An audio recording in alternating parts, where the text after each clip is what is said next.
Beneath the waters of the Atlantic Ocean, within sheltered estuaries, a crustacean invasion is transforming the New England coast.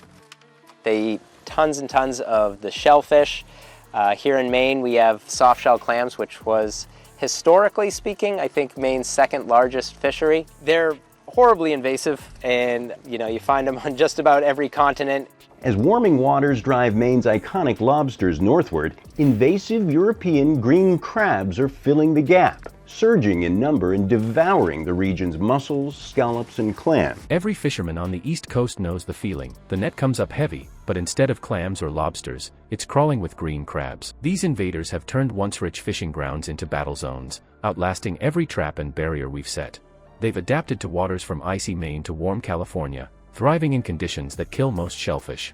And the landings there have really plummeted as these guys have become more pervasive.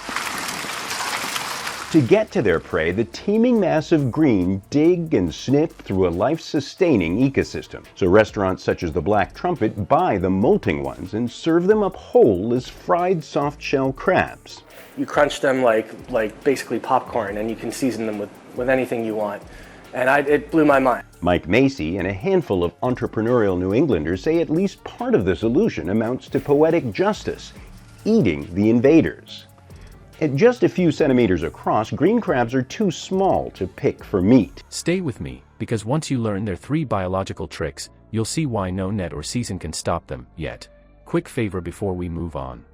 If you appreciate this content, consider giving this video a like and subscribing to the channel. Believe it or not, more than 92% of viewers haven't subscribed yet. It's free and only takes a second, but it means the world to us. So did you subscribe already? Great, thank you so much for your support.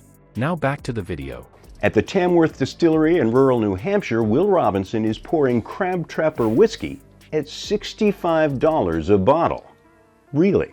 At the dawn of the 19th century, there were no green crabs here. They arrived on these shores in the cargo holds of European trading vessels. For 200 years, New England's brutal winters have kept their numbers steady. The ick factor is there, and that's part of why the story has taken off. Obviously, you hear crab and spirit, it just makes most people want to kind of throw up in their mouth a little bit. But if I can get them to taste it, it completely changes their mind. Every fisherman thinks they've seen tough before, until they meet a creature that can freeze, thaw, and still keep breeding. The European green crab first showed up centuries ago, slipping into North America in the quiet ballast water of sailing ships. It didn't roar onto the scene, it crept in, hidden among cargo and current. Early on, its small numbers blended into the background and no one thought much of it. Then one season, nets that once filled with clams came up light, and coastal towns started to feel the change.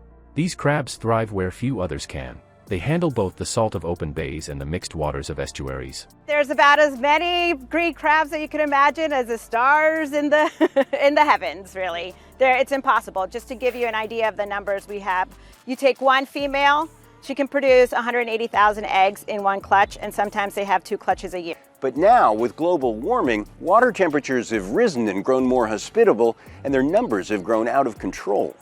Up here's one. See? Now, even fisheries specialists struggle to quantify them. Few believe New England can eat its way out of its green crab problem, but these culinary pioneers are working to turn the tables on the ravenous invaders. Temperatures that would drive most species off, near freezing or near boiling, don't seem to slow them.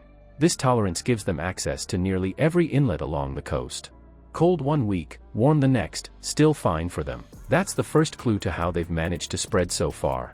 The second is their speed of reproduction. One female releases more than 100,000 eggs, and those larvae drift on the tide for miles before settling. They grow fast, mature early, and start the cycle again before the season's done. Populations can double and redouble almost faster than traps can be set. An invasive species is taking over Massachusetts waterways and reshaping the ecosystem. Green crab populations are booming, and with climate change warming our waters, the problem's only getting worse. They're like cockroaches of the sea, basically. You can't kill these things. I mean, we've heard stories of, them coming back from a frozen state and crawling around restaurants. These are green crabs, one of the world's most invasive species. In the marshes of Duxbury, Massachusetts, Jeff Ladd grew up fishing these waters alongside his father and grandfather. But just beneath the surface, this iconic New England fishery is changing fast. Warming waters are reshaping the ecosystem. There's also the trick of regeneration. Fishermen often haul up crabs' missing claws, only to find them back weeks later, whole again and ready to feed. Few predators can keep them down for long. Native crabs and shellfish, on the other hand, falter when storms, heat, or salinity change. Now entire clam beds lie buried under silt. The eelgrass that once sheltered cod, fry, and scallops is torn away, leaving bare flats where life used to root. With few natural predators here, cold winter water was the only thing keeping their population in check. But climate change is altering that equation. New England's coast is warming faster than almost anywhere on Earth, especially in winter. The green crab isn't just invading, it's rewriting the local rulebook, turning each tide into an ally. And that's where human effort starts to meet its limit. Thousands get trapped every day, yet the population barely dents. You'd think by now we'd be making progress, but no matter how many we haul up, the next tide brings more. Along the coast, teams set traps, spread nets, and run dredges, pulling green crabs from coasts and tidal flats. Millions of dollars flow into these efforts, yet within weeks the same bays are crawling again. Each new push feels strong at first, but these crabs rebound with a speed that management plans can't match. The systems we use, traps, culls, removal rounds, mirror a fishing operation, and that's part of the problem. Fishing works when reproduction is slower than the catch rate. Green crabs flip that rule. Their breeding outpaces every trap we can lay. In one bay, people managed to slow the damage for a season, but when the water warmed again, the numbers exploded and the mud started moving with life. Warming seas keep widening their reach, opening up new habitat north toward Alaska and south toward California. Water that used to freeze them out now holds steady enough to let them thrive.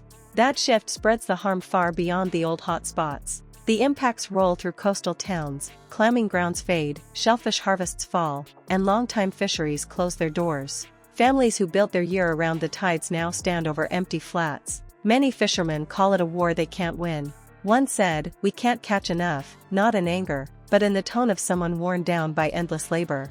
Over time the response has changed. Some are turning from extermination to use, selling green crabs as bait, grinding them into fertilizer, even cooking them for local markets. The trick is recognizing this fight as unequal. Accept that, and you start to plan differently, shifting from beating nature to learning how to live with it. The green crab isn't evil, it's evolution at full speed, showing where human boundaries meet nature's design. Out on the water, you see that nature doesn't waste time on blame, it just adapts and moves on.